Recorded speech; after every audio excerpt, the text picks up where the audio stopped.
Hello বন্ধুরা, আমি এখানে একটা নতুন রেসিপি নিয়ে এসেছি, যেটা তুর্কি স্টাইল চিকেন। খুবই দেখতেও যেমন সুন্দর, তেমনি খেতেও কিন্তু খুবই সুন্দর। তো তার জন্য রেসিপিটা দেখে নিই।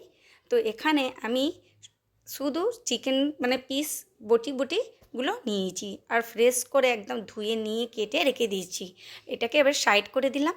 সাইড করে দেওয়ার পরে দেখুন, এখানে আমি নিয়ে নিয়েছি, যেমন এখানে যেগুলো লাগবে সেইগুলো আমি এখানে নিয়ে নিয়েছি। যেগুলো যেগুলো লাগবে মানে কথা, এখানে নিয়ে নিয়েছি দুটো টমাটার, যেগুলোকে কেটে নিয়েছি, আর ধনেপাতা নিয়ে নিয়েছি একটু, আর এখানে আধখানা নিয়ে নিয়েছি নিবু, আর আদা রসুন, আর দুটো কাঁচা লঙ্কা। আর এখানে নিয়ে নিচ্ছি 1 কাপ, এক পেলা দই।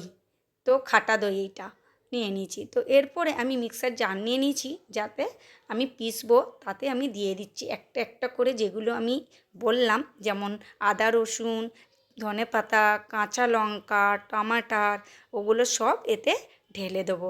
ঢেলে দিয়ে মিক্সার জারে আমি পিষে নেবো।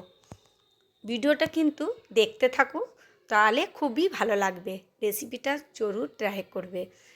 দেখতে পাচ্ছ আমি এতে ঢেলে দিয়েছি, এবারে আমি পিষেও নিলাম। দেখতে পাচ্ছ খুব সুন্দর পিষা হয়েছে, খুব সুন্দর কালারটাও এসেছে কিন্তু। এবার সাইড করে দিই। সাইড করে দেওয়ার পর দেখো, এখানে আমি যে চিকেনটা নিয়েছিলাম ওইটা নিয়ে নিয়েছি, তার ওপর আমি এগুলো সব ঢেলে দিচ্ছি। দেখতে পাচ্ছ আমি সব ঢেলে দিচ্ছি। এর ওপরে কিন্তু সত্যিকার চিকেনের ওপর কিন্তু দেখতে খুবই ভালো লাগছে। তার ওপরে আমি দইটা যেটা 1 পেলা নিয়েছিলাম ওইটাও ঢেলে দিলাম।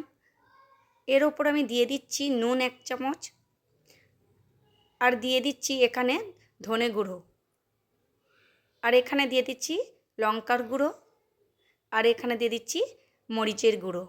তারপরে দিয়ে দিচ্ছি জিরা গুঁড়ো, তারপরে দিয়ে দিচ্ছি গরম মশলা। তারপরে আমি এখানে দিচ্ছি একটু নিবু, যাতে চিকেনগুলো যাতে না ভেঙে যায়, না কিছু হয়, টাইট থাকে, একটা একটা খিলা খিলা হয়, তার জন্য আমি দিয়ে দিচ্ছি। এখানে ইউজ করছি অরিগ্যানো, টেস্টটা খুব সুন্দর আসবে কিন্তু। আর দিচ্ছি চিলি ফ্লেক্স। আর তোমরা যদি চাও তো এইটা স্কিপও করতে পারো। আর এখানে দিয়ে দিলাম সাদা তেল, দিয়ে ভালো করে কিন্তু মিশ্রণটা মিশিয়ে নেব। ভালো করে হাতের সাহায্যে ভালো করে মাখিয়ে নেব।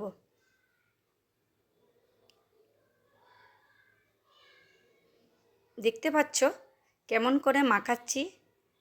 যারা আমার ভিডিওটা দেখছো, তো আমার ভিডিওটাকে লাইক করে দিও, আর সাবস্ক্রাইব চ্যানেলটাকে করে দিও। কমেন্টে কিন্তু বলো কেমন লাগলো রেসিপিটা। এরপরে দেখেছো এখানে আমি ফুড কালার ইউজ করলাম একটু কালারের জন্য। তারপরে এরকম করে মাখিয়ে আমি ঢাকন লাগিয়ে 10 মিনিটের জন্য রেখে দেবো। 10 মিনিট হয়ে গেছে। তারপরে আমি ঢাকনটা খুলে দেখাচ্ছি। দেখতে পাচ্ছ কীরমভাবে ম্যারিনেট হয়েছে। ম্যারিনেট করার পর এখানে আমি গ্যাসটা জ্বালিয়ে নিচ্ছি। তারপরে একটা প্যান নিয়ে নিয়েছি, তার উপরে আমি তেল ঢেলে দিচ্ছি। তেল ঢেলে দেওয়ার পরে আমি মিশ্রণটা ঢেলে দিচ্ছি।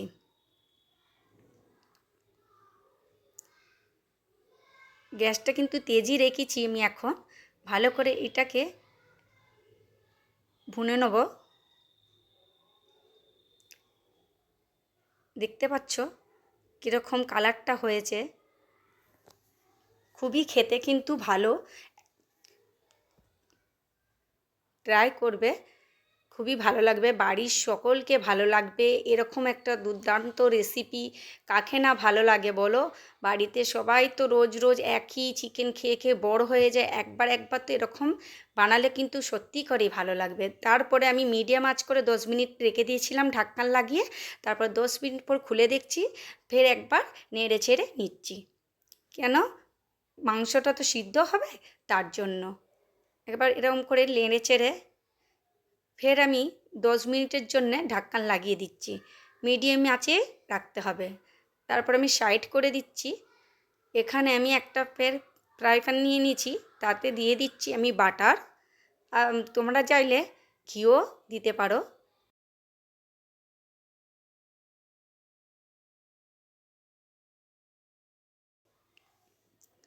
তো এখানে বাটারটা যখন পিঘলে যাচ্ছে তখন আমি দিয়ে দিচ্ছি আটা, 1.5 চামচ আটা দিয়ে দিচ্ছি। ভালো করে একে নেড়ে চেড়ে ভুনে নেব। ভালো করে ভুনা হয়ে গেছে, এতে দিয়ে দেব 1 গ্লাস দুধ দেবে। আমি একটু একটু করে দিচ্ছি, তোমরা 1 গ্লাস ভরে কিন্তু দুধটা একেবারে দেবে, তাহলে আর নাড়তেও থাকবে, যাতে এরকম গুডলে গুডলে না হয়ে যায়। আমার মতন ভুল কাজ করবে না। আমারটা গুডলে গুডলে হয়ে গেছে, তো টাইম একটু লাগবে এটাকে পুরো মিন করতে। তো তোমরা একেবারে দুধটা ইউজ করবে, তাহলে এটা গুডলে গুডলেটা হবে না। এতে কি হয়, গুডলে গুডলে হলে টাইমটা লাগে, আর তুমি এক গ্লাস দুধ যদি দিয়ে ভালো করে নাড়তে থাকো তাহলে এই গুডলেটা হয় না। তো এরকম করবে, আমার মতন ভুল করবে না। দেখতেই পাচ্ছ, এবার আমি ঠিক করে নেব। তো এখানে আমি দিচ্ছি চিজ, একটু দিচ্ছি, কেন খেতে খুব দারুণ লাগবে, কিন্তু চিকেনে চিজ পড়লে আরও বেশি স্বাদটা বেড়ে যায়। তো এখানে চিজ ইস্তেমাল করলাম, দেখতে পাচ্ছ চিজটা দিয়ে কিন্তু আমি নেড়ে ছেড়ে নিচ্ছি। ফের এরপর আমি দিচ্ছি এখানে কালি মরিচের গুঁড়ো, একটু মরিচের গুঁড়ো দিলাম আর একটু নুন দিয়ে দিলাম।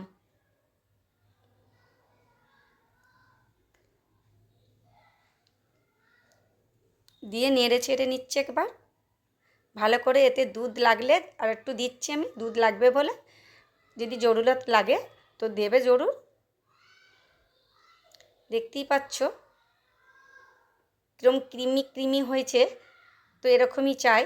তো এখানে ফের আমি চিকেনটা নিয়ে নিলাম, নিয়ে নেবার পর দেখতে পাচ্ছ খুব সুন্দর কিন্তু হয়েছে চিকেনটা। তো এর ওপরে আমি দিয়ে দিচ্ছি যে ক্রিমটা বানালাম, তো হোয়াইট ক্রিমটা বানিয়ে আমি এর ওপরে ঢেলে দিলাম। দেখতে পাচ্ছ কেমন চিজি চিজি হয়েছে। এর ওপরে চিজ ঢেলে দিচ্ছি, ফের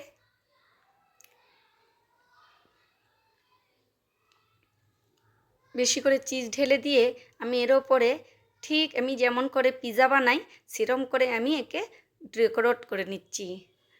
এরকম করে ডেকোরেট করে নিচ্ছি টমেটোর দিয়ে, একটু ধনেপাতা কুচি দিয়ে। দেখতে পাচ্ছ কত সুন্দর লুক আসছে, এত দুর্দান্ত লাগছে না। তো বাড়ির সবাই খেয়ে বলছিল সত্যি নাম প্রচুর করছিল। তো এখানে দই দিয়ে দিলাম অরিগ্যানো একটু, যাতে খেতে আরও ভালো লাগবে, দেখতেও সৌন্দর্য লাগছে। দেখতে পাচ্ছ এতে চিলি ফ্লেক্সও একটু দিয়ে দিলাম। লাগছে না কি এইটা চিকেন নাকি পিৎজা? তো এরকম করে আমি 2 মিনিটের জন্য ঢাকনা বন্ধ করে রেখে দিয়েছিলাম। দেখো খুব সুন্দর লাগছে, কিন্তু দেখতেই পাচ্ছ এত সুন্দর লাগছে, জিভে জল আসছে কিন্তু। তো এরকম করে বানিয়ে ফেলো, খুবই দুর্দান্ত লাগবে। তো এতই মানে জলদি আর এত মানে জলদি মানে ইজি জলদি বেনে যায়, কি বলবো। তো আমার চ্যানেলটাকে লাইক করে দিও আর চ্যানেলটাকে সাবস্ক্রাইব জরুর করবে, কেন আর কমেন্টে বলবে, জানাবেন যে কেমন লাগলো রেসিপিটা। তো আমি নেক্সট ভিডিও নিয়ে আসবো, তো আমাকে বলে দিও। তো এখানে দেখো আমি কিন্তু ভাতের সাথে খাবো, তোমরা চাইলে রুটি, পরোটা, কি লাচ্চা পরোটা, কি যে কোনো পরোটা, পুরি কেসা খেতে পারো। আমি এখানে ভাতের সাথে খাবো, বাঙালি মানেই ভাত, ভাত না হলে আমাদের পেটে যায় না কিছু। তো আমি ভাতের সাথে কিন্তু আমি এইটা খাবো। তো সত্যিকারে ভাতের সাথেও কিন্তু দুর্দান্ত লাগে। তোমরা চাইলে ভাতের সাথে খেতে পারো, নালে পরাটা কি রুটি পুরির সাথেও খেতে পারো। তো জলদি জলদি ভিডিওটাকে লাইক করে দিয়ে সাবস্ক্রাইব করে দিও, আর কমেন্টে জলদি জলদি বলো আমি কীরকম লাগলো রেসিপিটা। দেখতে পাচ্ছ ভাতের সাথে কিন্তু দুর্দান্তও লাগছে। আমার পাশে থাকার জন্য থ্যাঙ্কস, ও দোয়া করবেন। চলো বাই, টেক কেয়ার, খোদা হাফেজ।